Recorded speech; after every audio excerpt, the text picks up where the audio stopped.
And he said the JCPOA was the worst deal in the history of any time any two men ever shook hands and all these kinds of things in his hyperbolic way, which of course made it very difficult for him to figure out a way to stay in the thing or to compromise along its lines. But the fact of the matter is, if he had just played it straight and said, listen, Ayatollah, we don't have to be friends, but we do have a deal here, which my predecessor struck with you, but I don't like these sunset provisions. And I want to send my guys over there and see if we can figure out a way to convince you that we really wish you'd shut down COM altogether, or this or that or the other thing, and try to approach them in good faith. We talk about yard lines and things. We had a JCPOA. Okay. So toward peace, we were past the 50-yard line. Donald Trump could have gone to Tehran and shook hands with the Ayatollah, as Dick Cheney complained that we had cold relations with Iran back in 1998 when he was the head of Halliburton. And so we can do business with these guys. Donald Trump could have gone right over there and done business. And instead, he gave in to Netanyahu's lies in this ridiculous hoax that they had uncovered all these Iranian nuclear documents, which he pretends is legit, where all they did was recycle the fake Israeli forged smoking laptop of 2005, which they lied and pretended was the laptop of an Iranian scientist that was smuggled out of Iran by his wife and had all this proof of a secret Iranian nuclear weapons program on it.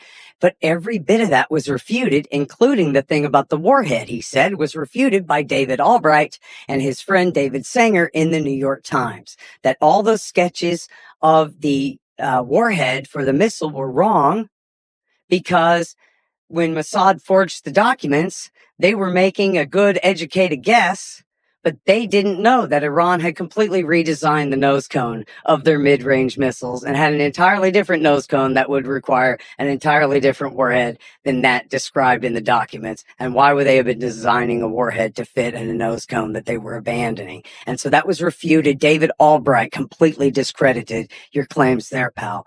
And then they later admitted that it was a CIA laptop. There was no laptop. And they later admitted, Ali Heinonen admitted, who was a very hawkish, one of the, not director, but a high-level executive at the International Atomic Energy Agency, admitted that that intelligence was brought into the stream by the Mujahideen-e-Khalq, communist terrorist cult that used to work for the Ayatollah during the revolution, then turned on him and he turned on them and kicked them out. Then they went to work for Saddam Hussein, where they helped crush the Shiite and Kurdish insurrection of 1991. And then they became America, Donald Rumsfeld's and Ariel Sharon's sock puppets, and later Ehud Olmert's sock puppets when the United States invaded Iraq and took possession of them. They're now under American protection in Albania. And these are the same kooks who just a few weeks ago, you might remember, saying, look, new satellite pictures of a whole new nuclear facility in Iran. Isn't it funny how no one ever brought that up again? Didn't bomb it. It was nothing. It was fake. Just like before when they said, hey, look, here's a picture of a vault door. And behind that is where the secret nuclear weapons program is. Except it turned out that vault door was a stock photo from a vault company. It meant nothing. And they had repeatedly, made claims that were totally refuted.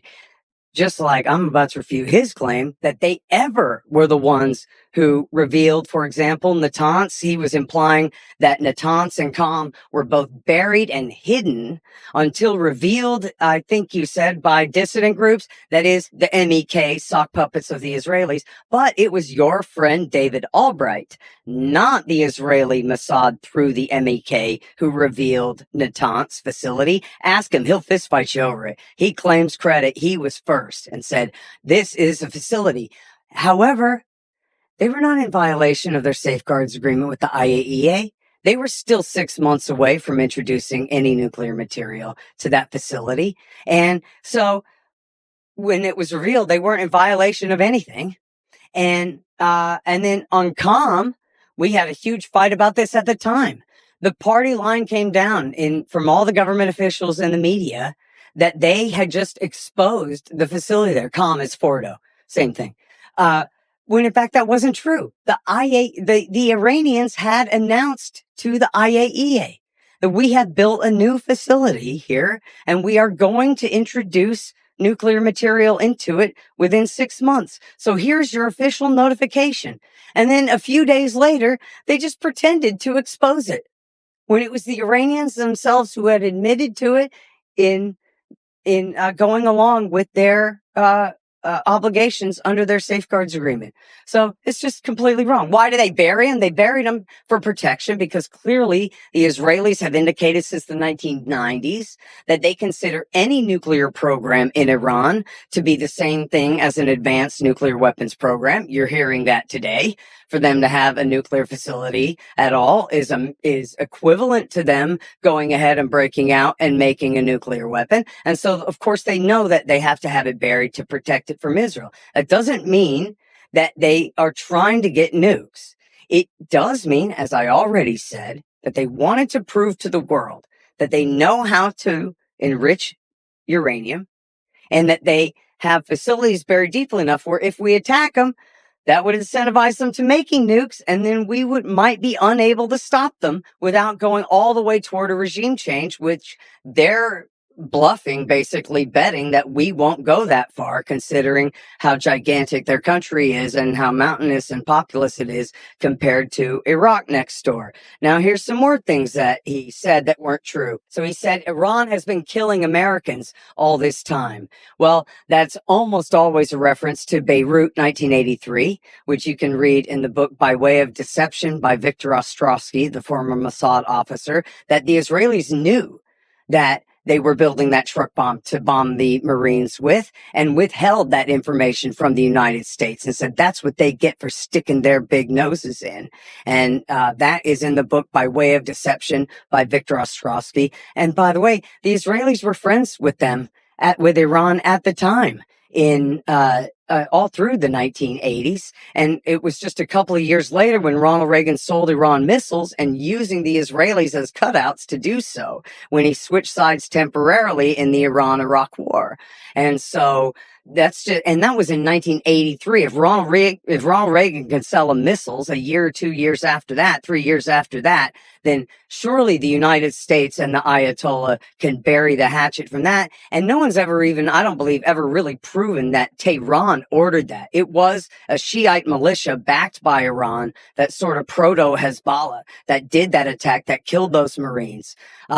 And if there's some responsibility for it, then damn them. Like if there's direct responsibility for that, not just their support for the group, then damn them for that. But that's still no reason in the world to say that we can't get along with them now, when that was in the same year Return of the Jedi came out. Okay.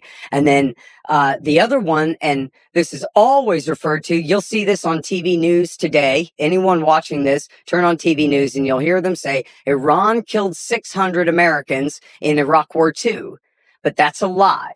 There was a gigantic propaganda campaign by Dick Cheney and his co-conspirators, David Petraeus and Michael Gordon of the New York Times, now at the Wall Street Journal, where they lied and lied like the devil for about 5-6 months in early 2007, that every time a Shiite set off a roadside bomb, these new improved copper cord enhanced they're called EFPs, explosively formed penetrators. Now, anytime that happened, Iran did it, which is what George Bush called shorthanding it. Yeah, in other words, just implying the lie. What they're saying is Iran backed Muqtada al-Sadr, and America attacked Muqtada al-Sadr, who actually they were fighting the whole war for him. He remains a powerful kingmaker in that country this day. He was part of the United Iraqi Alliance. And in fact, as long as we're taking a long form here, he was the least Iran-tied of the three major factions in the United Iraqi Alliance in Iraq War II. The other two major factions were Dawa and the Supreme Islamic Council, and they had been living in Iran for the last 20 years. They're the ones who came and took over Baghdad. Muqtada al-Sadr was a Shiite and close to Iran, but he's also an Iraqi nationalist. And at times he allied with the Sunnis and tried to limit American and Iranian influence in the country, was more of an Arab and an Iraqi nationalist. And the Americans decided they hated him the most, not because he was the most Iran-tied, but because he was willing to tell us and them to get the hell out. And America was betting that if we backed the same parties that Iran backed in Iraq War II, that they would eventually end up needing our money and guns more than they would need their Iranian friends and co-religionists and sponsors next door, which of course did not work out. America's had minimal influence in supermajority Shiite Iraq ever since the end of Iraq War II. And we can get back later in the show to how Israel helped lie us into that horrific war as well. But the fact of the matter is, it was not Iranians setting off those bombs, and it was not even Iranians making those bombs. And I show in my book enough already. I have a solid dozen sources. Enough already. Thank you. I have a solid dozen sources, including Michael Gordon's own colleague, Alyssa Rubin at the New York Times, and many others, where they found these bomb factories in Shiite Iraq. They were being made by Shiite Arab Iraqis. And when David Petraeus was going to have a big press conference and they laid out all the components, all the reporters gathered around and they started noticing that the components said made in UAE, made in Haditha, that is Iraq. In other words, there was no evidence whatsoever that these came from Iran. And then they called off the press conference, and Stephen Hadley, George Bush's second national security advisor, admitted that, yeah, we didn't have the evidence that we needed to present that. And I also quote one Marine and one high-level Army intelligence officer in there who were deeply involved in Iraq War, reconfirming that there was never any evidence that these bombs were coming across from Iran, or especially that then even if they were, that was at the direction of the Quds Force or the Ayatollah. This was all just a propaganda campaign because Dick Cheney and David Petraeus were trying to give George Bush a reason to hit IRGC bases and start the war in 2007. And this sounds crazy, but there's like 4 major confirming sources for it. Dick Cheney's national security advisor, David Wormser, who was the author of the Clean Break Strategy, which we're going to talk about today. David Wormser in 2007 was saying, we want to work with the Israelis to start the war with Iran, to force George Bush, to do an end run around George Bush and force him into the war. And that was reported originally by Stephen Clemens in the Washington Note, but it was later confirmed in the New York Times and by the Washington Post reporter Barton Gellman in his book Angler on Dick Cheney, that there was this huge, this was the end that they were going for, was they were trying so hard to force a war in 2007. And it was the commander of CENTCOM, Admiral Fallon, who said, over my dead body, we are not doing this. And then a few months later, the National Intelligence Council put out their NIE saying that there is no nuclear weapons program at all. And W. Bush complained in his memoir, Lex, that in his story, it's the Saudi king, His Royal Highness Abdullah, rather than Ehud Olmert. But he's saying, I'm sorry, Your Highness, Majesty,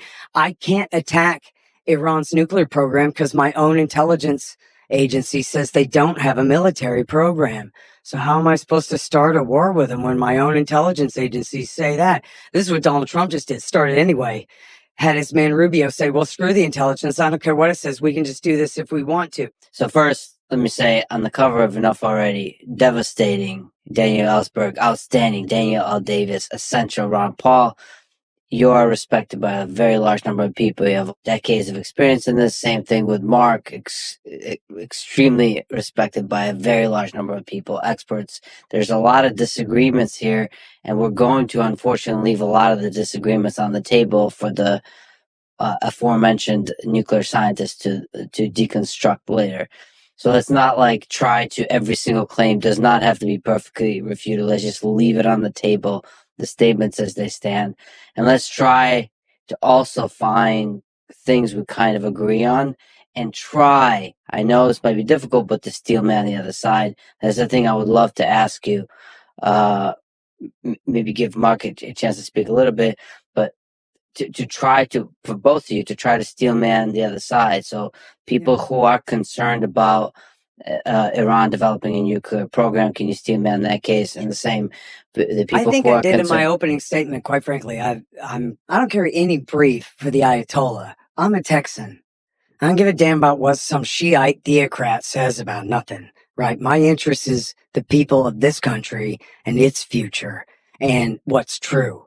And so I don't mind telling you, even though the Iranians never said we're building a latent nuclear weapons capability. That's clearly what they're doing, is showing that they can make a nuke. So don't make me make a nuke. That has been their position. Their position has not been, I'm making a nuke so I can wipe Israel off the map. Their position has been, look, if you guys don't attack us, we could just keep this civilian program the way it is. And again, there's always the implication that they're just building up this uranium stockpile, but no, they're not. That's in reaction to one, Donald Trump leaving the deal in 2018, two, the assassination in December of 2020 of the Iranian nuclear scientist Farkhzada, or however you say that. And then in April of 21, the sabotage at Natanz. And there's a Reuters story that says right after they sabotaged Natanz, that's when the Ayatollah decided let's enrich up to 60%, which why stop 30% short of 90% to 35? It's because they're not even making a threat. They're making like the most latent of threat, a bargaining chip to negotiate a way. They're trying to put pressure on the United States to come back to the table. That's not the same as racing to the bomb. That's why Marco Rubio says, never mind the intelligence, because the intelligence says what I just said. Yeah, point made. Let's try, if possible, to keep it to like a minute and two of back and forth. Except, the problem is we're talking about nuclear stuff, which is all very complicated, and most people don't know much about it, which is what the war party is relying on, that people just hear nuclear, afraid, and mushroom cloud, and give the benefit of the doubt to the hawks. And so we got to get into the details of this stuff. Details 100%, but I like the tension between two people with different perspectives exploring those details. And the more we can go back and forth, the better. And there's a lot of disagreement on the table. I personally enjoy learning from the disagreement. I think that was a very long list of claims that he made, though, where I felt like I had to go down the list as much as I could, because it was a lot. I think you addressed like maybe one or two claims, and it took 15 minutes. So that's what I'm just commenting on. Okay, let's do one at a time. I like the tension of the debate of back and forth. That's all. Mark, do you wanna comment on stuff a little bit here? Which one, pick whichever topic you want to go with here. Yeah, there's a lot there. So just a couple things I think that are worth your viewers knowing, because Scott's right. I mean, the nuclear physics is complicated and it's also important. So the Iranians have assembled about 15 to 17 bombs worth of 60% enriched uranium. And I think it's always important for your listeners to understand, what does this all mean? Enriched to 3.67%, to 20%, to 60%, and then to 90% weapons grade uranium. Like, what does this actual process mean? First of all, obviously enriched uranium is a key capability to develop a nuclear weapon. It can also be used for other purposes, civilian purposes, and research purposes. You can use it to power nuclear submarines. So let's just, if you don't mind, if I could just break it down. Yeah, that's fascinating. Yes. Yeah, just I think it's, again, important just to understand the sort of basics before we jump into the allegations and claims and counterclaims. So if you're going to enrich to 3.67% enriched uranium, that's for civilian nuclear power. Right? But when you do that, you've basically 70% of what you need to get to weapons grade. Right? So you've done all the steps, 70% of the steps in order to get to weapons grade uranium. If you enrich to 20%, you are now at 90% of what you need to get to weapons grade uranium. Now, why would you need 20%? You may need it for something like a research reactor. Right? And so medical isotopes. Iran has a Tehran research reactor for medical isotopes. Now, by the way, you can buy those isotopes from abroad, or you can produce them at home. If you're going to enrich to 60%, right, then you've done 99% of what you need to get to weapons grade uranium. And then 90% is, quote, weapons grade uranium. By the way, you can use 60% to actually deliver a crude nuclear device. That has been done in the past, but you want to get to, quote, 90%. That's weapons grade uranium as Scott's defining it. But just again to clarify, these huge stockpiles of 60% that Iran has accumulated, right? This 16, 17 bombs worth of 60% is 99% of what they need for weapons grade. So I just wanted to explain that. Yeah, but when you're saying if you include the mining, the refining of the ore into yellow cake, the transformation of that into uranium hexafluoride gas, the driving of it in a truck over to the centrifuge and then spinning it, this is where we get this 90% number from, right? In place of 90% enriched uranium or 80% enriched uranium, it's 90% of the way on some chart that includes picking up a shovel and beginning to mine, right? Like, so again, just to clarify, I just think it's important to understand the definition of terms. To get once you have 60% enriched uranium, you've done 99% of all the steps, including some of the steps that Scott's talking about. You've done 99% of what you need to have weapons grade uranium. That's just meaningless. Why is that meaningless? Well, as I've already established numerous times here, under the JCPOA, they shipped out every bit of their enriched uranium stockpile. The French turned it into fuel rods and then shipped it back. That's the deal they're trying to get the U.S. back into, and we're obviously clearly willing to do. And again, the only reason they were enriching up to 60% was to put the pressure on the Americans to go ahead and get back into the deal. And bad bet, it gave him an excuse to bomb based on the idea that people are going to listen to him, pretend that somehow that's 99% of the way to the bomb when you're including, driving to the mine and mining it and converting it to yellow cake and all these other things. I mean, you don't have a deliverable nuclear weapon, so you need the weapons grade uranium. And just to repeat, they have multiple bombs worth of the 60% enriched uranium, which again is 99% of the steps you need to take for weapons grade. So they're very close to weapons grade. That's 1% more that they need to do to enrich to weapons grade. The second aspect of a deliverable nuclear weapon is obviously the delivery vehicle, and those are the missiles. And according to the DNI and other, I think, credible sources, Iran has got the largest missile inventory in the Middle East, 3,000 missiles before the war began. And at least the ballistic missiles, 2,000 capable of reaching Israel. So there's no doubt that Iran has the ability, once they have the weapons grade uranium and the warhead, to affix that to a missile and deliver that. Certainly to hit Israel, hit our Gulf neighbors, hit Southern Europe. They also have an active intercontinental ballistic missile program, an ICBM program, which ultimately is designed not to hit the Israelis or the Gulfies, but to hit deeper into Europe and ultimately to target the United States. So let's just understand the missile program. I think it's an important part of it.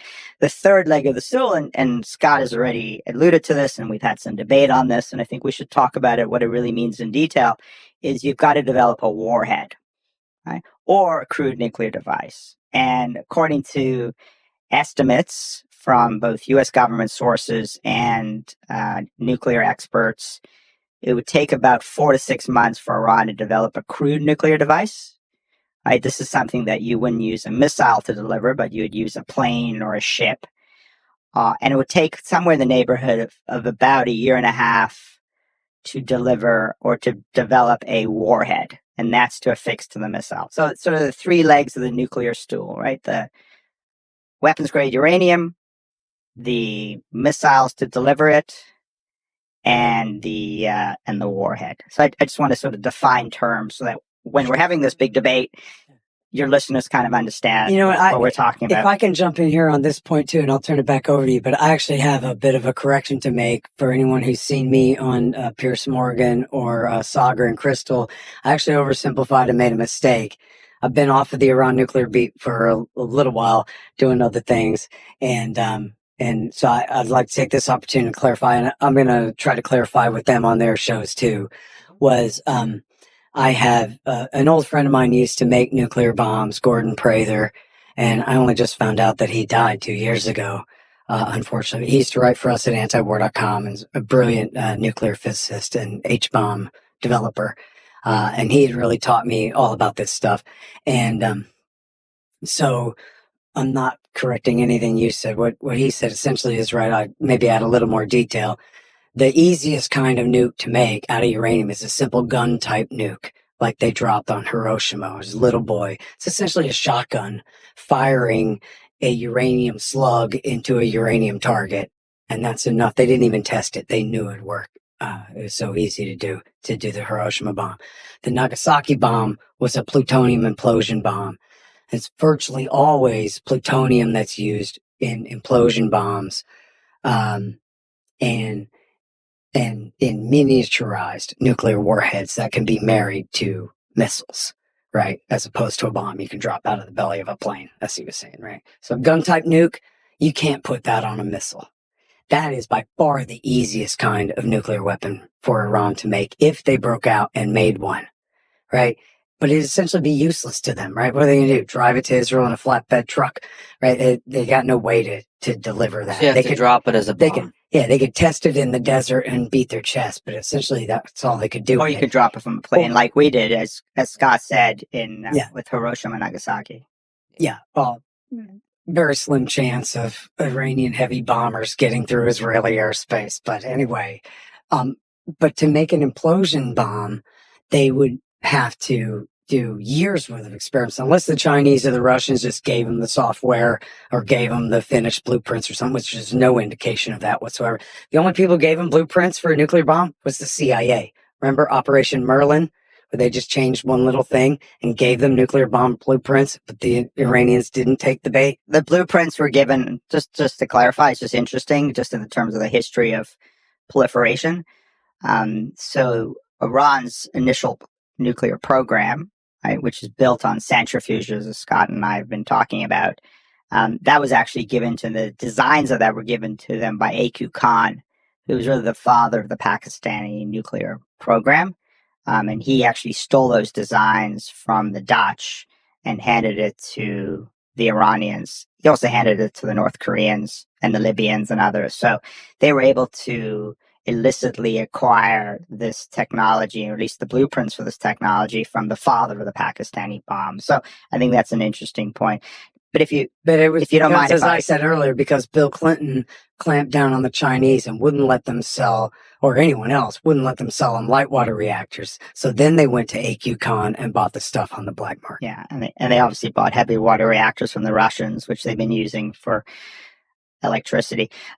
I want to just get to the second thing. I think it's just important for listeners to know, and then I want to get to JCPOA. I was in the middle of saying, though, when you're trying to make a uranium implosion bomb or a plutonium implosion bomb, it's a much more difficult task than putting together a gun-type nuke. It takes an extraordinary amount of testing, and that's why he repeated, probably unknowingly, some false propaganda about Iran having this advanced testing facility. I think he was implying, correct me if I'm wrong, I'm pretty sure you're implying at Parchin that they were testing these implosion systems, but that's completely debunked. It's completely false. What they were doing at Parchin with that implosion chamber, was making nanodiamonds, and the scientist in charge of it was a Ukrainian who had studied in the Soviet Union at this military university, where they said, oh, see, they study nuclear stuff there. But that wasn't his specialty. His name was Danilenko, and he was a specialist in making nanodiamonds. And that facility was vouched by Robert Kelly in the Christian Science Monitor, told Scott Peterson of the Christian Science Monitor that stuff was nonsense, that facility, that implosion chamber could not be used for testing an implosion system for nuclear weapons. And I know from Dr. Prather telling me that when the Americans were doing this, and the Russians too, that they tested all their implosion systems outside, and you have to do it over and over and over again with lead instead of uranium in the core, and then you take all this high-speed X-ray film of the thing, and it's this huge and drawn-out and incredibly complicated engineering process. And this is probably why the week before the war, the CIA said, not only do we think that they're a year away from having enough nuclear material to make one bomb, we think they're 3 years away from having a finished warhead. That must have been assuming that they would try to make an implosion system that you could put on, in other words, miniaturize and put on a missile, as opposed to, in other words, skipping a gun-type nuke that would be useless to them. So it's very important to understand then that if they have a uranium route to the bomb, if they withdraw from the treaty, and kick out the IAEA inspectors and announce that now we're making nuclear bombs. They can either, one, race to a gun type nuke that's essentially useless to them, or they can take